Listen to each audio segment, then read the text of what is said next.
Hi y'all, this is Grace from Grace Ann Studio, and today we are covering beginner brush lettering with the Tombow dual brush pens. So the first thing that you need to know about Tombow dual brush pens is that you have to use a nice smooth paper with them so that you're not fraying your tips. I like to use marker paper or tracing paper for lettering. There are also several other suggestions on the Tombow website and in several Tombow USA blogs as well. The Tombow dual brush pens are larger than the Funosuke. You can see they have a larger brush tip. And the second thing you need to know about them is that they write larger than the Funosuke also. So if you're used to working with the Funosuke, just make sure that you're making an adjustment with the size of your writing, because writing really small with these dual brush pens, it'll work, but you really get the most out of your pen.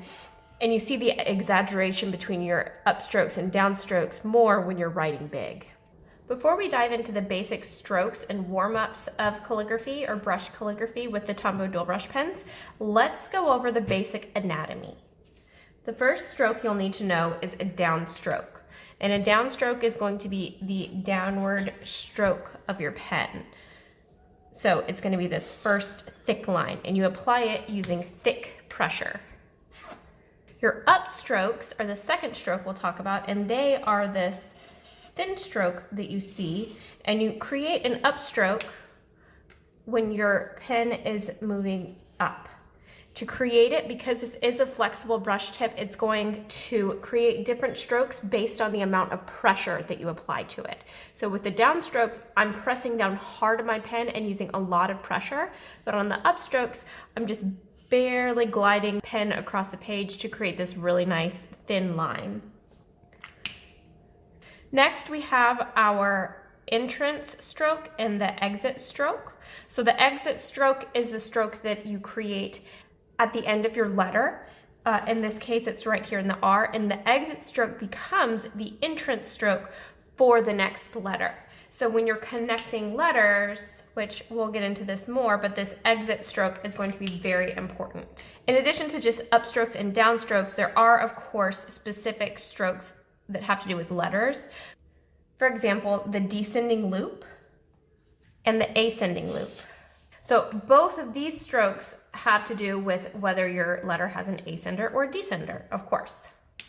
In addition, there's also your overturns, your underturns, and your ovals as well. But we'll get into all of that when we get to our basic strokes, which is right now. There are several basic strokes that you'll need to know in calligraphy in order to form letters. The first one, just like we talked about, is the downstroke. Again, because the Tombow dual brush pen has such a large brush tip, you'll want to apply pressure and make sure that you're writing big enough to take advantage of the full width of your potential downstrokes. To create that, you simply fill it in there.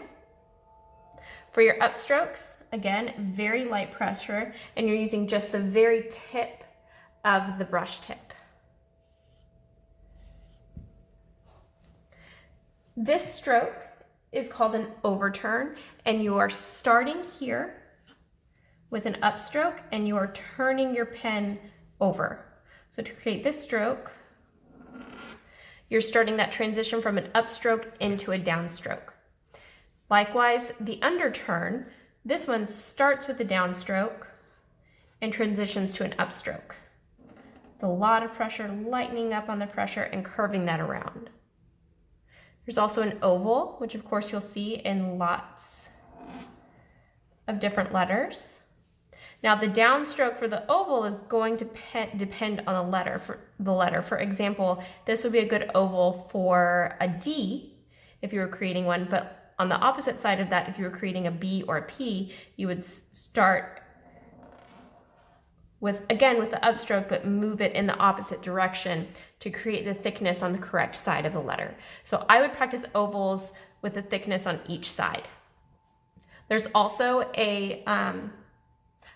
the complex curve, which combines the underturn and the overturn.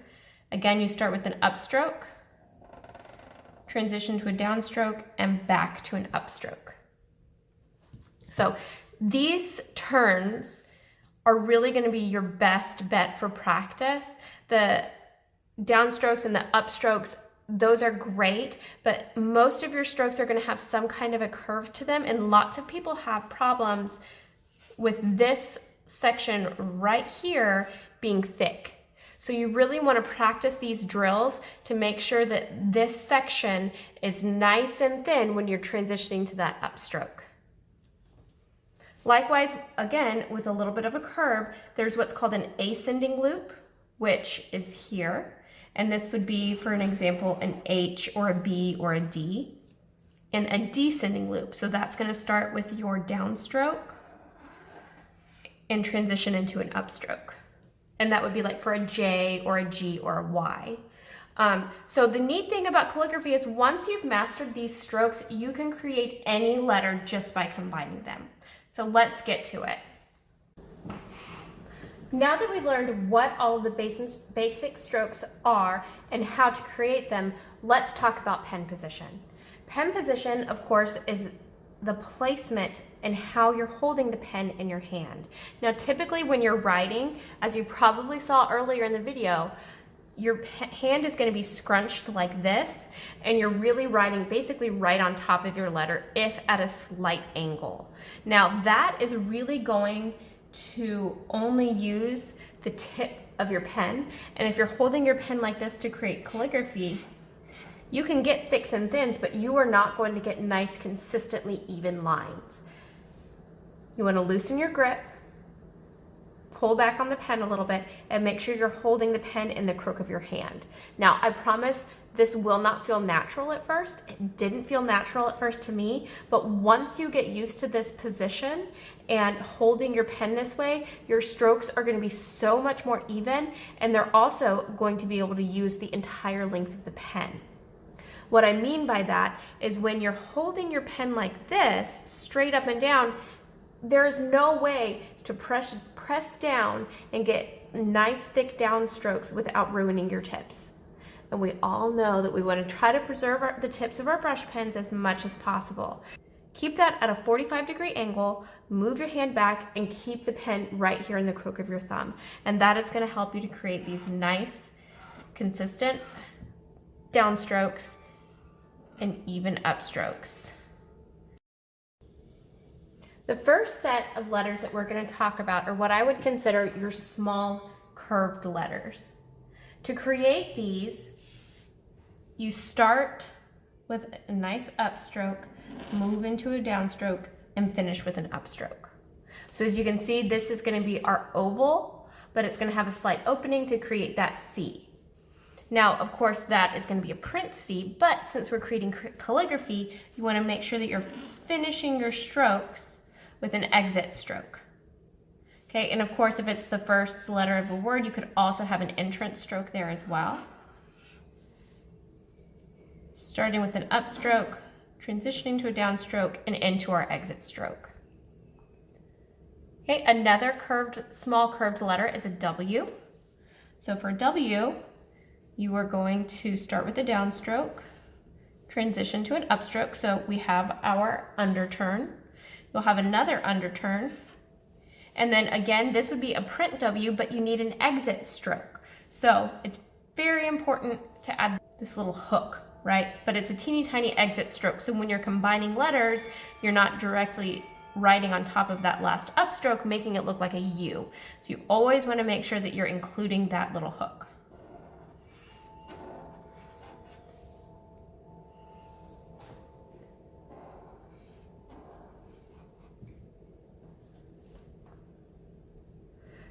Other small letters are S, V, and X as well, and you would use the same basic principles for those. The next set is vowels, and of course those are A, E, I, O, U, and it has a lot of the same principles as our small curved letters. To start, we'll draw an A, start with an upstroke, into a downstroke, and back up into an upstroke. Now, lots of times I see people start A's with a downstroke. And that means that you're going to miss out on this nice thin section up here at top. So make sure that you're starting with an upstroke and you have this section right here, and it'll really just help to define the A. And of course, we're adding the tail again with our exit stroke, which is just going to be a underturn, essentially. People will have their own style, so your underturns or exit strokes may end up looking more like this. They may have more attitude, be a little bit flippier. I tend to do my lettering more like this. Lots of people prefer the rounded version as well. But once you get the basics down, you can really play with the style and make it your own as well. Same thing with an E. Start in the middle, transition to your downstroke, and then back to your upstroke.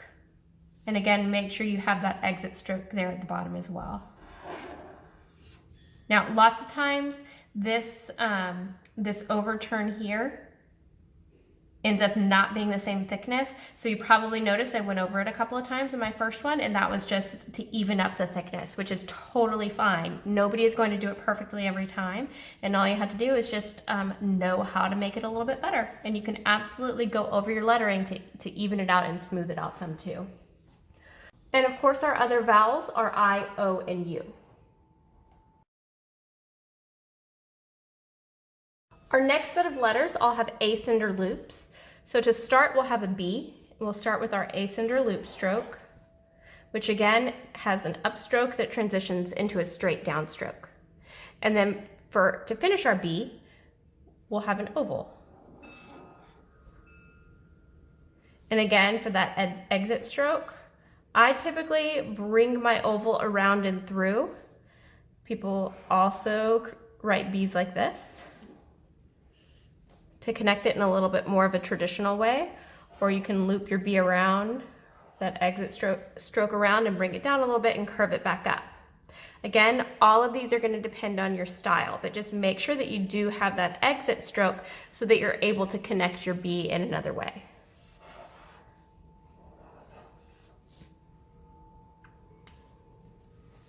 Another ascender loop is F, and this one we are going to start with our upstroke, transition to our downstroke, and we're going to go all the way down into our descender loop as well. So you're combining the descender loops and the ascender loop, and then of course adding your exit stroke as well. And this one of course has lots of opportunities for variation. You could extend the upstroke for the ascender loop. You could exaggerate the ascender loop and make your descender loop quite small. You could have the opposite, where your ascender loop is smaller and the bottom is bigger. And again, it's really just going to depend on your own style. But once you get the basics down of these letters, you can absolutely make them your own. The other ascender loop letters are H, L, D, K, and potentially R. Now this set of letters is a set of small straight downstrokes. So this one consists of M, T, N, and R. And M is going to start with a straight downstroke. And then to connect it, you'll have two overturns with an exit stroke. And again, you can create very curved exit strokes. You can bounce the letters a little bit, but for the most part, you just want to keep practicing that connection between the different overturns. And of course, there's T, which also has a straight downstroke, and that comes straight up into its exit stroke. The easiest way to cross a T is, of course, simply a cross. Typically, I see people like to give it a little bit more style though, so you could just add a slight curve, or once you really get into flourishing, you could add some really nice flourishes to it.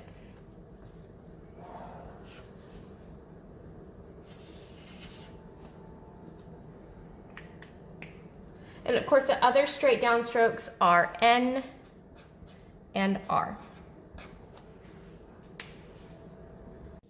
Now let's talk about descenders. Descenders, of course, are letters that have that descender stroke or letters that have a tail that descends below the baseline. The first one we'll cover is going to be G, and G starts with an oval and finishes with our descender line. And of course, you want to extend that through to make sure that you're having an exit stroke for connections as well.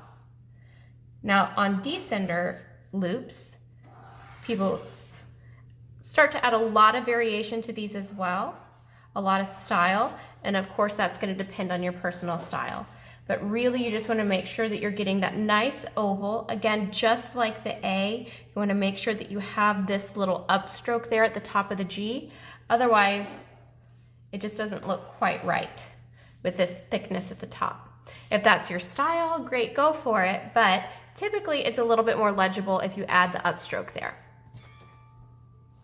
The next descender letter that we're going to go through will be Y, and of course this one just starts with an underturn, and you add on your descender loop. So again, all of these letters can be built using just those basic strokes that we learned at the beginning. And again, your Y can have all kinds of flourishes added to it. It just depends on your style and what you want to add.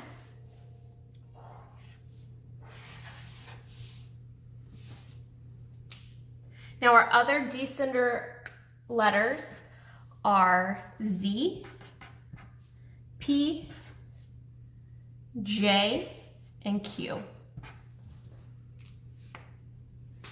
Now that we've covered all of our letters, let's talk about connections and figure out how to put them together to make some words.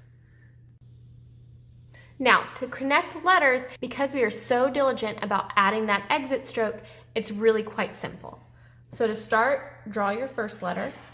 In this case, I'm drawing an H.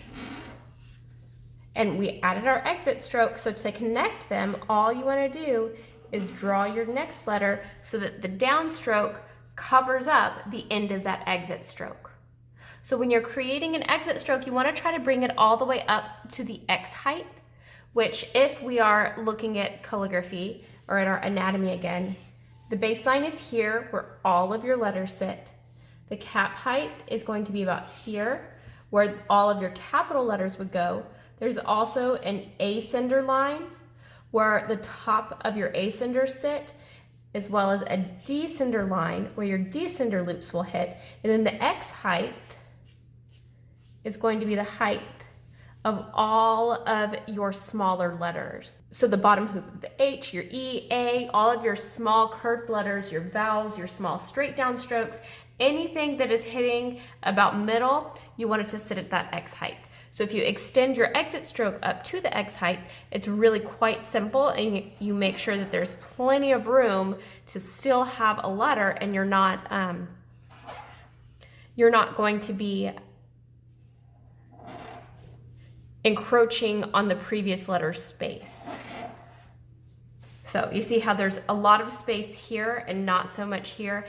This isn't going to really read as well. You want to have enough space between the letters that it's legible. So really make sure that you're extending your exit strokes so that you can create your connections easily.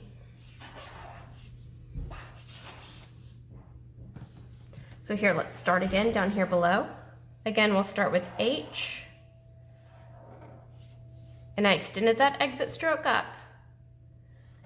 And I'm going to have my E sit directly on top of the exit stroke. Let's bring that exit stroke out a little bit more to give my E some space from my L.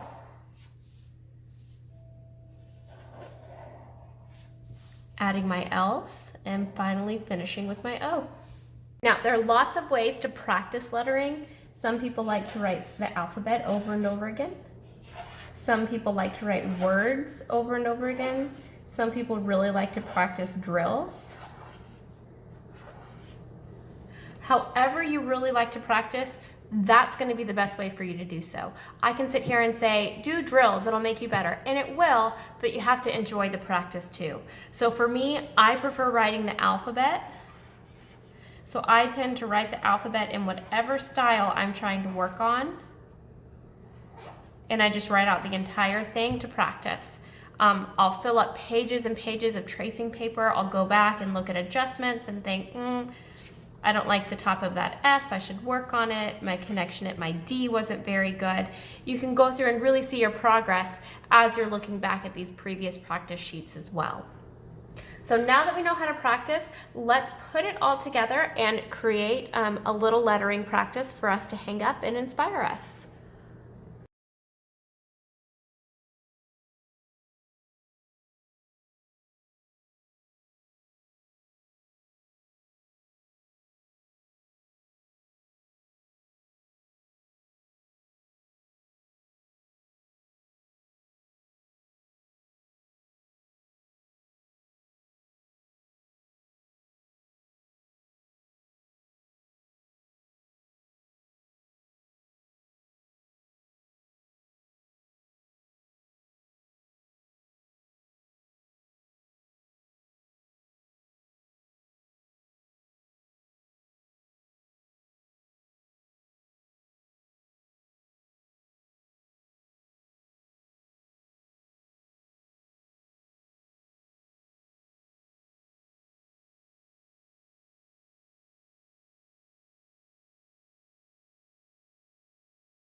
Thank you so much for following along with beginner brush lettering with the Tombow dual brush pens with me, Grace from Grace Ann Studio. I've really enjoyed going through this with you, and I hope you really enjoyed it as well. Now that you've learned all of your basic strokes and how to make your connections, you'll be forming words and creating lettering pieces before you know it. If you do make them and you post them on social media, be sure to tag at Grace Ann Studio and at Tombow USA so we can cheer you on. Thanks and happy lettering!